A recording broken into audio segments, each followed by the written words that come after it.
بسم اللہ الرحمن الرحیم۔ اللہ کے نبی کریم صلی اللہ علیہ وسلم جب کفار مکہ سے نا امید ہو گئے، مطلب اتنا پریشان کر دیا ان لوگوں نے، ایک دم تنگ آ گئے کفار مکہ سے، تو انہوں نے کوشش کی جب کفار مکہ اگر اسلام نہیں لا رہے تو ہم آس پاس کے علاقوں میں جا کر کے بات کر کے دیکھتے ہیں، شاید وہاں کو ایمان لے آئے۔ تو انہوں نے سب سے پہلا سفر کیا طائف کا، بیرون مکہ دعوت اسلام۔ آپ صلی اللہ علیہ وسلم طائف میں سن 10 نبوی شوال میں، مطلب سمجھ رہے ہیں آپ کی عمر بھی دیکھو 50 سال کی عمر ہے آپ صلی اللہ علیہ وسلم کی، سن 10 نبوی مان لو 1.5 کلومیٹر بھی ہے تو 60 کا مطلب سمجھ رہے ہیں 90 کلومیٹر ہوگا، 90 کلومیٹر 60 میل کی دوری طے کی، اور وہ بھی کیسے؟ پیدل پیدل آتے جاتے۔ آپ صلی اللہ علیہ وسلم کے ہمراہ آپ صلی اللہ علیہ وسلم کے آزاد کردہ غلام زید بن حارثہ بھی زید بن حارثہ ساتھ میں تھے۔ اب تک میں بھی یہ سمجھتا تھا کہ آپ صلی اللہ علیہ وسلم اکیلے تھے، لیکن چلو آج معلوم ہوا مجھے بھی کہ حضرت زید بن حارثہ رضی اللہ تعالیٰ عنہ یا آپ صلی اللہ علیہ وسلم کے ساتھ طائف کے سفر میں ساتھ میں تھے۔ راستے میں جس قبیلے سے گزر ہوتا اسے اسلام کی دعوت دیتے، لیکن کسی نے بھی یہ دعوت قبول نہ کی۔ جب طائف پہنچے تو قبیلہ ثقیف کے 3 سرداروں کے پاس تشریف لے گئے، جو آپس میں بھائی تھے اور جن کے نام یہ تھے عبد یالیل، مسعود اور حبیب۔ عبد یالیل، مسعود اور حبیب، یہ 3 بھائی تھے، سردار تھے وہاں کے قبیلہ ثقیف کے۔ ان تینوں کے والد کا نام عمرو بن عمیر ثقفی تھا، عمرو بن عمیر تھا، وہ 3 سردار۔ آپ صلی اللہ علیہ وسلم نے ان کے پاس بیٹھنے کے بعد انہیں اللہ کی اطاعت اور اسلام کی مدد کی دعوت دی۔ جواب میں ایک نے کہا وہ کعبے کا پردہ پھاڑے اگر اللہ نے رسول بنایا ہو تو، مطلب یہ کھلی بغاوت کہ مانوں گا ہی نہیں، اگر تم نبی ہوگے تو بھی میں لڑائی وڑائی کرنے آ جاؤں گا، یہ مطلب ہے نا۔ کعبے کا پردہ پھاڑنے کا مطلب کیا ہے؟ کعبے کا پردہ پھاڑے اگر اللہ نے تمہیں رسول بنایا ہو۔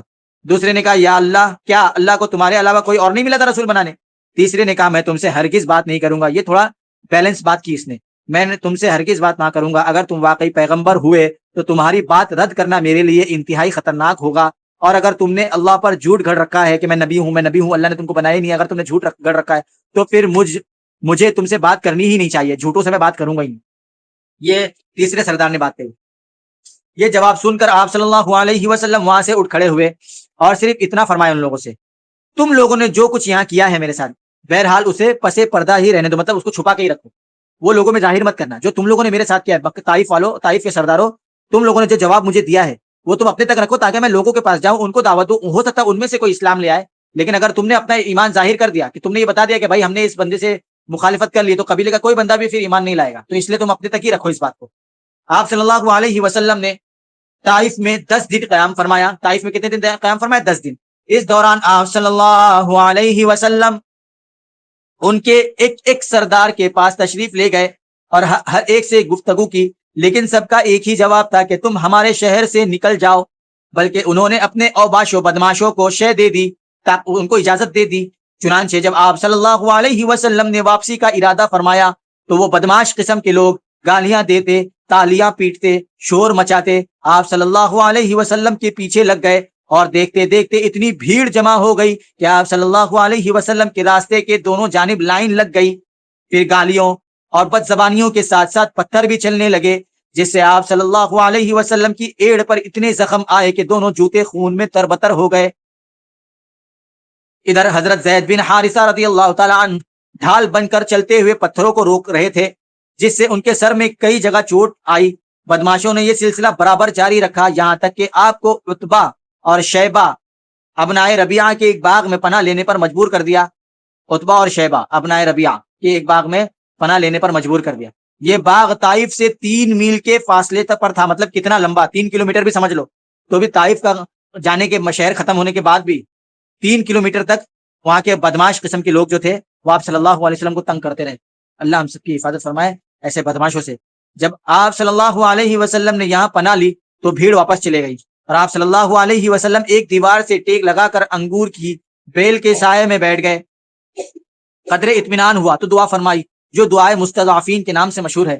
اس دعا کے ایک ایک جملے سے، ایک ایک فقرے سے اندازہ کیا جا سکتا ہے کہ طائف میں اس بد سلوکی سے دوچار ہونے کے بعد اور کسی ایک بھی شخص کے ایمان نہ لانے کی وجہ سے آپ کے کس قدر دل فگار تھے، اور آپ صلی اللہ علیہ وسلم کے احساسات پر حزن و علم، غم اور افسوس کا کس قدر غلبہ تھا۔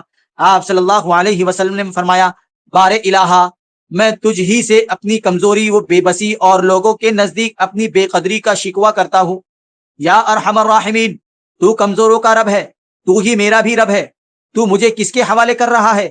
کیا کسی بیگانے کے جو میرے ساتھ تندی مطلب تندی سے پیش آتا ہے، مطلب بے رخی سے پیش آتا ہے، یا کسی دشمن کے، یا تو میرے کس کے حوالے کر رہا ہے؟ کیا کسی دشمن کے حوالے کر رہا ہے جس کو تو نے میرے معاملے کا مالک بنا دیا ہے؟ اگر مجھ پر تیرا غضب نہیں ہے تو مجھے کوئی پرواہ نہیں، یہ لوگ ستائے کچھ بھی کرے، لیکن تیری عافیت میرے لیے زیادہ کشادہ ہے۔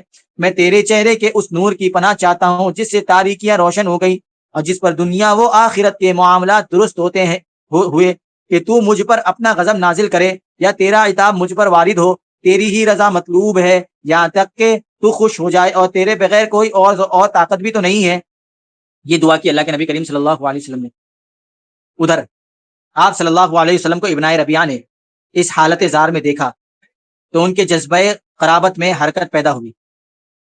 کن کے؟ اپنے وہ عتبہ اور شیبہ، ان دونوں کے اندر یہ پیدا ہوئی کہ بھائی یار اپنے رشتہ دار ہے یہ، اور انہوں نے اپنے ایک عیسائی غلام کو جس کا نام عداس تھا بلا کر کہا اس بندے کو جا کے انگور کا ایک گچھا دے دو اور اس شخص کو دے آؤ، جاؤ انگور دے آؤ اس کو۔ جب اس نے انگور آپ صلی اللہ علیہ وسلم کی خدمت میں پیش کیا تو آپ صلی اللہ علیہ وسلم نے بسم اللہ کہہ کر ہاتھ بڑھایا اور کھانا شروع کیا۔ عداس نے کہا یہ جملہ تو اس علاقے کے لوگ نہیں بولتے کہ ایمان لانا، ابھی تو کوئی شروع ہی نہیں کیا نا، بسم اللہ سنا ہی نہیں تھا اس نے، اس علاقے کے لوگ نہیں بولتے، وہ عیسائی تھا کہ اور آیا تھا۔ آپ صلی اللہ علیہ وسلم نے فرمایا تم کہاں کے رہنے والے اور تمہارا دین کیا ہے؟ اس نے کہا میں عیسائی ہوں اور نینوا کا باشندہ ہوں۔ آپ صلی اللہ علیہ وسلم نے فرمایا اچھا تم مرد صالح یونس بن متا کے بستی کے رہنے والے ہو؟ اس نے کہا آپ یونس بن متا کو کیسے جانتے ہیں؟ آپ صلی اللہ علیہ وسلم نے فرمایا وہ میرے بھائی تھے، وہ نبی تھے اور میں بھی نبی ہوں۔ یہ سن کر عداس رسول اللہ صلی اللہ علیہ وسلم پر جھک پڑا اور آپ کے سر اور ہاتھ پاؤں کا بوسہ دیا۔ یہ دیکھ کر ربیعہ کے دونوں بیٹوں، مطلب یہ عتبہ اور شیبہ دونوں بیٹوں نے آپس میں کہا لو اب اس شخص نے ہمارے غلام کو بھی بگاڑ دیا۔ اس کے بعد جب عداس واپس گیا تو دونوں نے اس سے کہا اجی یہ کیا معاملہ تھا؟ اس نے کہا میرے آقا روئے زمین پر اس شخص سے بہتر کوئی اور نہیں ہے، اس نے مجھے ایک ایسی بات بتائی ہے، اللہ کے نبی کے بارے میں بات کر رہا ہے وہ غلام اپنے مالکوں سے، جسے نبی کے سوا کوئی نہیں جان سکتا۔ ان دونوں نے کہا دیکھو عداس کہیں یہ شخص تمہیں تمہارے دین سے پھیر نہ دے، کیونکہ تمہارا دین اس کے دین سے بہتر ہے۔ قدرے ٹھہر کر رسول اللہ صلی اللہ علیہ وسلم باغ سے نکلے، تھوڑا دیر وہاں ٹھہرے آرام کیے، باغ سے نکلے تو مکے کی راہ پر چل پڑے، واپس آنے لگے مکہ۔ غم و الم کی شدت سے طبیعت نہ ڈھال، دل پاش پاش پاش پاش مطلب ٹکڑے ٹکڑے، دل کے ٹکڑے ٹکڑے ہو چکے تھے۔ قرن منازل پہنچے، ایک جگہ کا نام ہے، تو اللہ تبارک و تعالیٰ کے حکم سے حضرت جبرائیل علیہ الصلوۃ والسلام تشریف لائے، ان کے ساتھ پہاڑوں کا فرشتہ بھی تھا۔ وہ آپ صلی اللہ علیہ وسلم سے گزارش کرنے آیا تھا کہ نبی جی آپ حکم دیں، تو وہ اہل مکہ کو دونوں پہاڑوں کے درمیان پیس ڈالے۔ اس واقعے کی تفصیل صحیح بخاری میں حضرت عائشہ رضی اللہ تعالیٰ عنہا سے مروی ہے، ان کا بیان ہے انہوں نے ایک روز آپ صلی اللہ علیہ وسلم سے دریافت کیا کہ کیا آپ پر کوئی ایسا دن بھی آیا ہے جو احد کے دن سے زیادہ سنگین رہا ہو؟ احد کا دن پتہ ہے نا، جہاں سے خالد بن ولید آ گئے تھے پیچھے کی طرف سے، جنگ احد میں کیا ہوا تھا، مطلب مسلمان جیت رہے تھے، خالد بن ولید پیچھے سے، اس دن جو ہے اللہ کے نبی کریم صلی اللہ علیہ وسلم کے دندان مبارک پر برچی مطلب شہید ہو گئے تھے دانت۔ تو حضرت عائشہ وہی پوچھ رہی ہے کہ احد کے دن سے بھی زیادہ کوئی سنگین دن آیا ہے آپ کی زندگی میں؟ آپ صلی اللہ علیہ وسلم نے فرمایا ہاں عائشہ، تمہاری قوم سے مجھے جن مصائب کا سامنا کرنا پڑا، ان میں سب سے سنگین مصیبت وہ تھی جس سے میں گھاٹی کے دن دوچار ہوا، جب میں نے اپنے آپ کو عبد یالیل بن عبد کلال کے صاحبزادے پر پیش کیا، مطلب وہی بنو ثقیف، مگر اس نے میری بات منظور نہ کی تو میں غم و علم سے نڈھال اپنے رخ پر چل پڑا، مطلب واپس مکہ آ گیا، رخ مطلب اپنی منزل کی طرف، اور مجھے قرن ثعالب پہنچ کر ہی افاقہ ہوا۔ وہاں میں نے سر اٹھایا تو کیا دیکھتا ہوں کہ بادل کا ایک ٹکڑا مجھ پر سایہ فگن ہے، میں نے بغور دیکھا تو اس میں حضرت جبرائیل علیہ السلام تھے، انہوں نے مجھے پکار کر کہا نبی جی آپ کی قوم نے آپ سے جو بات کہی اللہ نے اسے سن لیا ہے۔ وہی بادشاہ نے جو تین سرداروں نے جو کہا تھا نا کہ اللہ کو تم ہی ملے تھے کیا نبی بنانے کے لیے، ایک نے کہا میں تم سے بات ہی نہیں کرنا چاہتا، تم اگر نبی ہوئے تو تمہاری بات کو رد کرنا میرے لیے خطرناک ہوگا، اور اگر تم جھوٹے ہوئے تو میں جھوٹوں سے بات نہیں کرنا چاہتا۔ اس طرح کی باتیں کی تھی ان لوگوں نے۔ اب اس نے آپ صلی اللہ علیہ وسلم کے پاس، اللہ نے آپ صلی اللہ علیہ وسلم کے آپ کے پاس پہاڑوں کا فرشتہ بھیجا ہے تاکہ آپ ان کے بارے میں اسے جو حکم چاہے دے دے۔ اس کے بعد پہاڑوں کے فرشتے نے مجھے آواز دی، مطلب پہاڑوں کا فرشتہ جو ہے وہ خود رائے مشورہ دے رہا ہے کہ آپ ایسا بھی کر سکتے ہیں، آپ یہ بھی کر سکتے ہیں، اگر آپ بولو تو میں یہ بھی کر دوں گا۔ اور سلام کرنے کے بعد کہا اے محمد بات یہی ہے، اب آپ جو چاہیں، اگر چاہیں کہ میں انہیں دو پہاڑوں کے درمیان کچل دوں تو ایسا ہی ہوگا۔ نبی کریم صلی اللہ علیہ وسلم نے فرمایا نہیں نہیں نہیں نہیں، بلکہ مجھے امید ہے اللہ ان کی پشت سے، ان کی پیٹھ سے، ان کی نسل سے ایسے لوگ پیدا کرے گا، ایسی نسل پیدا کرے گا جو صرف اللہ کی عبادت کرے گی، جو مطلب مسلمان ہو جائیں گے اور اس کے ساتھ کسی کو شریک نہ ٹھہرائیں گے۔ آپ صلی اللہ علیہ وسلم کے اس جواب میں آپ کی یگانہ روزگار، شخصیت اور ناقابل ادراک گہرائی رکھنے والے اخلاق عظیمہ کے جلوے دیکھے جا سکتے ہیں۔ بہرحال اب ساتوں آسمانوں کے اوپر سے آنے والی اس غیبی مدد کی وجہ سے آپ کا دل تھوڑا مطمئن ہو گیا، غم و علم کے بادل چھٹ گئے، چنانچہ آپ نے مکے کی راہ پر مزید پیش قدمی کی، مطلب اور جلدی جلدی تیز قدمی بڑھائی، اور وادی نخلا میں جا فزوں ہوئے، جہاں دو جگہ قیام کے لائق ہے، ایک السیل الکبیر اور دوسرے زیمہ، کیونکہ دونوں ہی جگہ پانی اور شادابی موجود ہے، لیکن کسی ماخذ سے پتا، کسی وجہ مطلب ماخذ مطلب کسی دلیل سے بات پتہ نہیں چلی صاحب کتاب کو کہ آپ صلی اللہ علیہ وسلم نے ان دونوں میں سے کس جگہ قیام فرمایا، سیل الکبیر میں یا زیمہ میں؟ وادی نخلا میں۔ بس اتنی بات آتی ہے کہ وادی نخلا میں آ کے آپ صلی اللہ علیہ وسلم ٹھہرے۔ وادی نخلا میں آپ صلی اللہ علیہ وسلم کا قیام چند دن رہا۔ اس دوران اللہ تبارک و تعالیٰ نے آپ صلی اللہ علیہ وسلم کے پاس جنوں کی ایک جماعت بھیجی، جس کا ذکر قرآن مجید میں دو جگہ آیا ہے، ایک سورۃ الاحقاف میں، دوسرے سورۃ الجن میں۔ سورۃ الاحقاف کی آیت یہ ہے وَإِذْ صَرَفْنَا إِلَيْكَ نَفَرًا مِنَ الْجِنِّ يَسْتَمِعُونَ الْقُرْآنَ فلما حضروه قالوا انصتوا فلما قضي ولوا الى قومهم منذرين الى آخرہ۔ اور جب کہ ہم نے آپ کی طرف جنوں کے ایک گروہ کو پھیرا کہ وہ قرآن سنے، تو جب وہ تلاوت قرآن کی جگہ پہنچے تو انہوں نے آپس میں کہا چپ ہو جاؤ۔ پھر جب اس کی تلاوت پوری کی جا چکی تو وہ اپنی قوم کی طرف عذاب الہی سے ڈرانے اور والے بن کر پلٹے، مطلب سن لیا بس اللہ کے نبی کریم صلی اللہ علیہ وسلم کے منہ سے قرآن اور واپس پلٹ گئے۔ انہوں نے کہا اے ہماری قوم، ہم نے ایک ایسی کتاب سنی ہے جو موسیٰ کے بعد نازل کی گئی ہے، اپنے سے پہلے کی تصدیق کرنے والی ہے، حق اور راہ راست کی طرف رہنمائی کرنے والی ہے۔